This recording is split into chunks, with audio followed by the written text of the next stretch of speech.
ఈ ప్రదేశానికి శ్రీ మహావిష్ణువు గజేంద్ర అనే ఏనుగుతో వచ్చి శివలింగాన్ని ప్రతిష్ఠించి పూజించారు. ఈ చక్రతీర్థంలో స్నానం చేసి ఆలయంలోని స్వామివారిని దర్శిస్తే కోటి పుణ్యాలు కలుగుతాయని స్థల పురాణంలో ప్రస్తావించారు. ఈ ఆలయాన్ని 800 సంవత్సరాల క్రితం 3వ రాజరాజ చోళన్ నిర్మించారు. హాయ్ హలో నమస్తే, వెల్కమ్ టు అవర్ ఛానల్ ఆలయ యాత్ర. ఈ రోజు మనం పుణ్యకోటీశ్వర స్వామివారి ఆలయాలను అయితే దర్శించబోతున్నాము. ఈ ఆలయం తమిళనాడు రాష్ట్రంలోని కాంచీపురం నగరంలోనే ఉంటుందన్నమాట. మన తెలుగు రాష్ట్రాలలో ఎక్కడ నుంచైనా కాంచీపురానికి బస్సు మరియు ట్రైన్ మార్గాల ద్వారా చేరుకోవచ్చు. ఈ ఆలయం కాంచీపురం బస్టాండ్ నుండి 3.5 కిలోమీటర్ల దూరంలో, కాంచీపురం రైల్వే స్టేషన్ నుండి 5.4 కిలోమీటర్ల దూరంలో ఉంటుంది. ఈ ఆలయం తాలూకా లొకేషన్ కూడా నేను మీకు డిస్క్రిప్షన్లో ఇచ్చుంటాను, చెక్ చేయండి. వీడియోని లైక్ చేసి స్టార్ట్ చేయండి. మన ఛానల్ ఎవరైనా సబ్స్క్రైబ్ చేసుకోకుండా ఉంటే సబ్స్క్రైబ్ చేసుకోండి. రండి ఇప్పుడు మనం ఆలయం వద్దకైతే వెళ్దాం.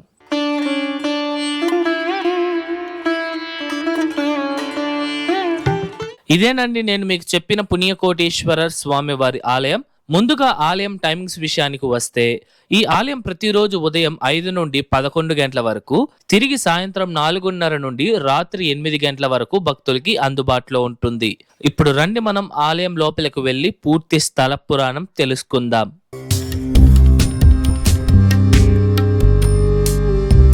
ఈ ఆలయ స్థల పురాణం గజేంద్ర మోక్షం సంఘటనకు ముడిపడి ఉంటుంది. మనలో అందరికీ గజేంద్ర మోక్షం గురించి తెలుసు, కానీ ఆ సంఘటనకి ముందు ఏం జరిగిందో, అసలు ఆ ముసలి ఎందుకు గజేంద్ర అనే ఏనుగుని కొరికిందో మనలో చాలా మందికి తెలియదు. అసలు ఆ చరిత్ర ఏమిటంటే, గజేంద్ర మోక్షంలో ప్రస్తావించిన ఆ ముసలి దాని పూర్వజన్మలో హుహు అని పిలువబడే ఒక గంధర్వ రాజు.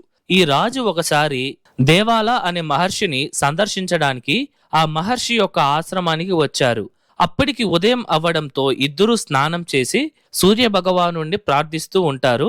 అప్పుడు తన ప్రార్థనలు త్వరగా ముగించుకున్న ఆ రాజు సరదాగా ఆ మహర్షి కాలును లాగాడు.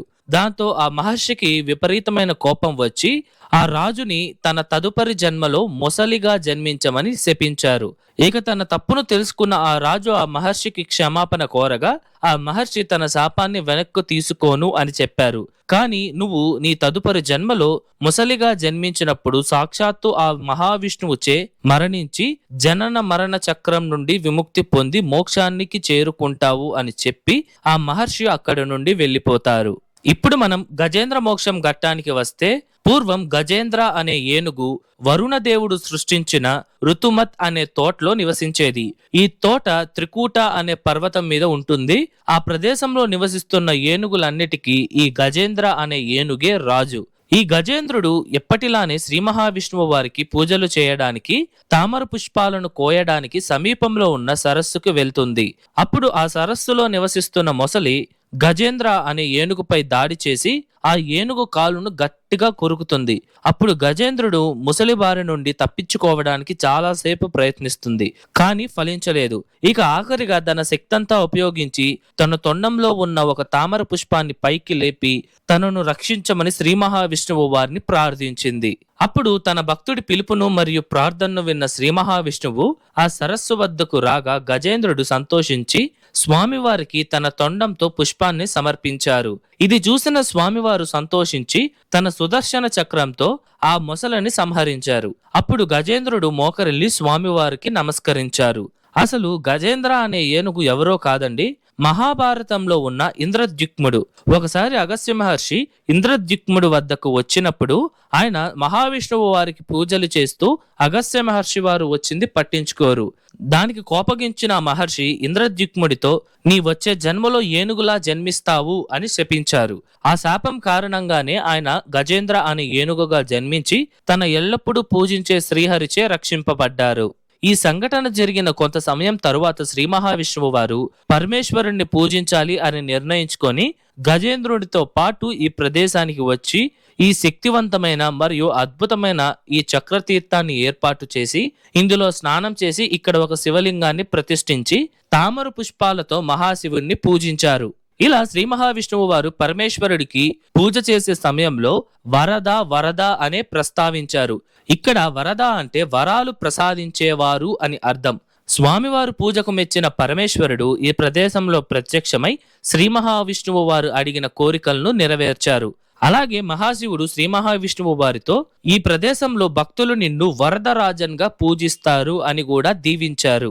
అప్పుడు శ్రీ మహావిష్ణువు వారు మహాశివునితో ఈ ఆలయానికి వచ్చే భక్తులు ఈ తీర్థంలో స్నానం చేసి నిన్ను దర్శించిన వారికి కోటి పుణ్యం వచ్చేలా దీవించమని కోరారు. అప్పుడు పరమేశ్వరుడు కూడా సరే అని చెప్పి ఇక్కడ నుండి కైలాసానికి చేరుకున్నారు. ఇందుచేతే ఈ చక్రతీర్థంలో స్నానం చేసి స్వామివారిని దర్శిస్తే కోటి పుణ్య ఫలం కలుగుతుందని చెప్తారు. ఈ ఆలయంలోని పరమేశ్వరుడు లింగం రూపంలో పుణ్యకోటీశ్వరర్గా పూజలందుకుంటున్నారు. ఈ శివలింగం భారీ స్థాయిలో దాదాపు 5 నుండి 6 అడుగుల పొడవుతో బ్రహ్మాండంగా ఉంటుంది. ప్రతి శివరాత్రి, మాస శివరాత్రి మరియు ప్రదోష కాలంలో స్వామివారికి పూజలను ఘనంగా నిర్వహిస్తారు. ఈ ఆలయంలో అమ్మవారికి ప్రత్యేకంగా మందిరం లేదండి.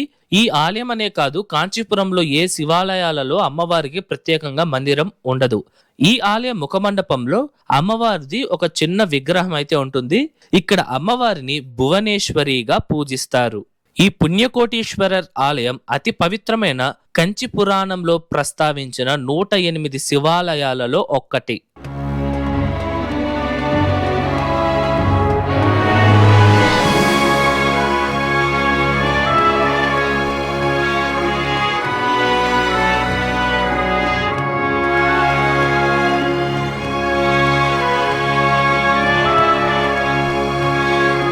ఇప్పుడు మనం ఈ ఆలయం యొక్క నిర్మాణ చరిత్రను తెలుసుకుందాం.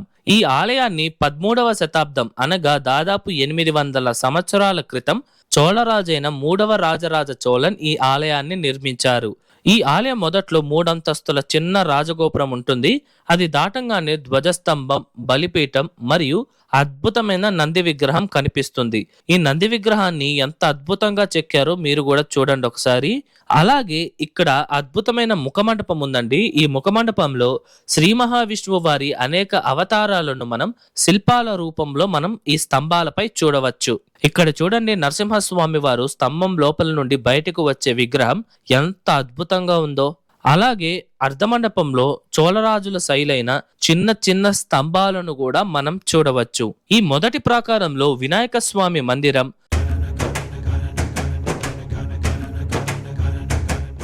మరియు వల్లి దేవయాని అమ్మవార్ల సమేతంగా షణ్ముగ రూపంలో సుబ్రహ్మణ్య స్వామి వారు భక్తులకి దర్శనమిస్తున్నారు. అలాగే స్వామివారి మందిరం చుట్టూ ఉన్న గోష్ఠంలో వినాయక స్వామివారు, అలాగే నయన మనోహరంగా ఉన్న దక్షిణామూర్తి, శ్రీ మహావిష్ణువు, బ్రహ్మదేవుడు మరియు విష్ణుదుర్గా అమ్మవార్లు మనకి దర్శనమిస్తారు. అలాగే ప్రతి శివరాత్రి, మాస శివరాత్రి మరియు ప్రదోష కాలంలో స్వామివారికి పూజలను ఘనంగా నిర్వహిస్తారు.